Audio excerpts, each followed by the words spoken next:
Hi, I'm Waite, author of Online Business Startup, and this afternoon I'm going to be answering the question as to how much does it cost to have a website built.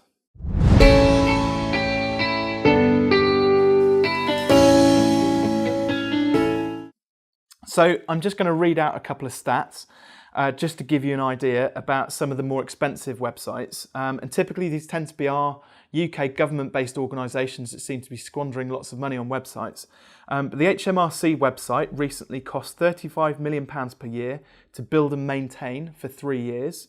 And also there was a Business Link website built several years ago which cost £105 million, which included £6.2 million on strategy and planning, £4.4 million on design and build, £4.7 million on hosting and infrastructure, and £15.3 million on content provision, and finally £4.5 million on testing and evaluation. And those costs were repeated every year for 3 years. It's just ridiculous. But typically for a small business, you could be looking at anything from zero. So if you're going to be building the website yourself on things like One-on-One and Wix, using WordPress, for example, but anything up to those ridiculous figures which I just talked about there. So I'm just going to kind of break down some of those costs in a little bit more detail. So the first thing that you need when you're setting up your website is a domain name. And there's a really common problem here, or misconception, that people, when they're registering their domain, that they should go and register every single domain suffix under the sun. So, you know, coconutstrategy.co.uk, .com, .net, .whatever, .fr, .de. You know, you can have .london now, and .marketplace, or whatever, anything. Whereas actually, I tend to say, well, where are you going to be trading? What type of business do you own? So if you've just got a standard small business in the UK, well, I'd probably start by registering .co.uk, and maybe if it's available, get the .com as well, if you're planning on maybe selling overseas, but you probably don't need anything more than that. It's really important to make sure that your domain is set up for auto renewal, because if it doesn't, your website is just going to go down. Don't forget, it's your domain that sends traffic to your website and to your email. So make sure it's set up to auto renew, and also update your credit card information as well, so that if your credit card expires, then add your new one, because otherwise when your domain comes to auto renew and your credit card isn't up to date, your website may also end up going offline as well. We do this on behalf of our customers, but I would recommend that if you're a busy entrepreneur, just pay your web designer to manage the domain and billing for you, so you just don't have to worry about it. We manage hundreds of domains on behalf of our clients. It just takes all the stress and hassle out of it. We automate the billing, so we don't really have to do much work for it. Just every now and then, offer a bit of support for it. My second tip is to make sure that you compare quotes on a like-for-like specification. So generally, in my opinion, cheap quotes tend to mean that you end up with a cheap-looking website, and the more money you spend, then the better quality product you're going to end up with. But that's not to say that you can't get a really great quality product. There are really great web designers out there who can do it on the cheap. But I would also drill down into the feature set and just have a look to see whether those cheap quotes include the same set of features as the more expensive quotes that you're getting. Because it might be you've got a cheap quote, but they might have missed something really fundamental within your specification document. And so it's worthwhile just comparing the two.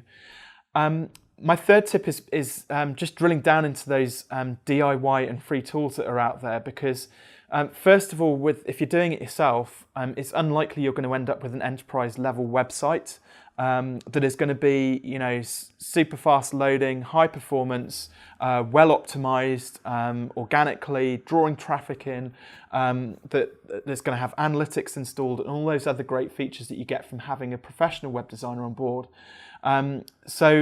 Okay, it's great if you're on a budget and you've got to get something up, quickly, and on, for little money. But if you have got some cash, then it's worthwhile just spending a little bit to get something done to take you closer to that enterprise level. What you don't pay for now, you will end up paying for further down the line anyway. So it kind of makes sense just to do everything right now. And don't forget, if a professional's done it, it's going to stand your business in much better stead, because if the site's well optimized, it's going to be it's going to be making you money. It's going to be drawing customers into your website. I mean, what is business all about at the end of the day? It's about making money.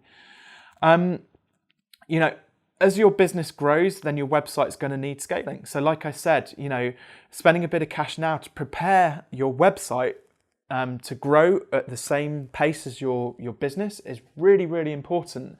And I would just be willing to be open-minded about paying a professional for help.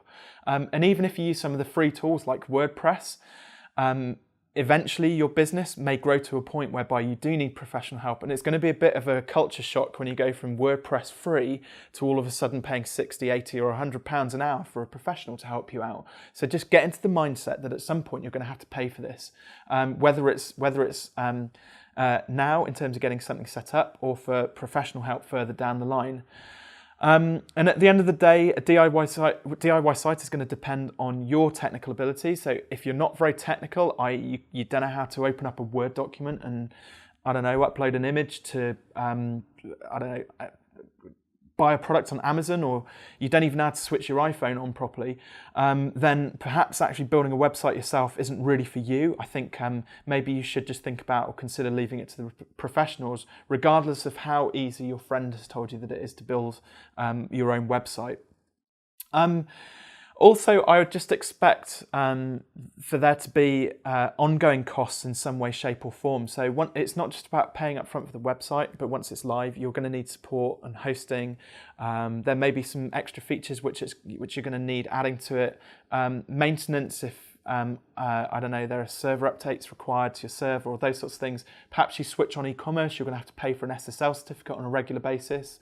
And actually SSL certificates, as case in point, they can be quite complex to install, although generally these days most hosts have got very good technical support which you can go and ask for some help with. And finally, I would always try and get a fixed price quote up front for both the build fees and any updates which you might have sort of further down the line. Just means you know exactly how much you're going to be billed in advance, rather than getting a shock bill at the end of the month once you've had a load of updates done to your site. So to summarize those key points, make sure that your domain is set up to auto-renew. Better still, ask your web designer or developer to manage your domain for you. Make sure that you're comparing quotes on a like-for-like basis within the specification that you've laid out for them.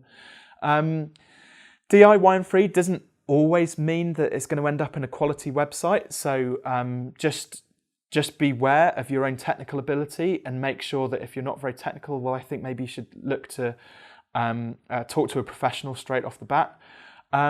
Also, just expect that there are going to be some ongoing support costs in some way, shape or form.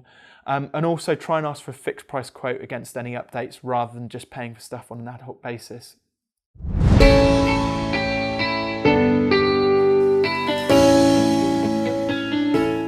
So thanks once again for watching the video. I hope you found some of the tips helpful, and if you've got any questions then please do leave some comments in the boxes below the video. If you want to be informed about any future videos which I upload, then please click here to subscribe. And then finally, if you haven't already, head on over to Amazon using this button just here to buy the book, Online Business Startup. Thanks for watching. I'm Robin Waite.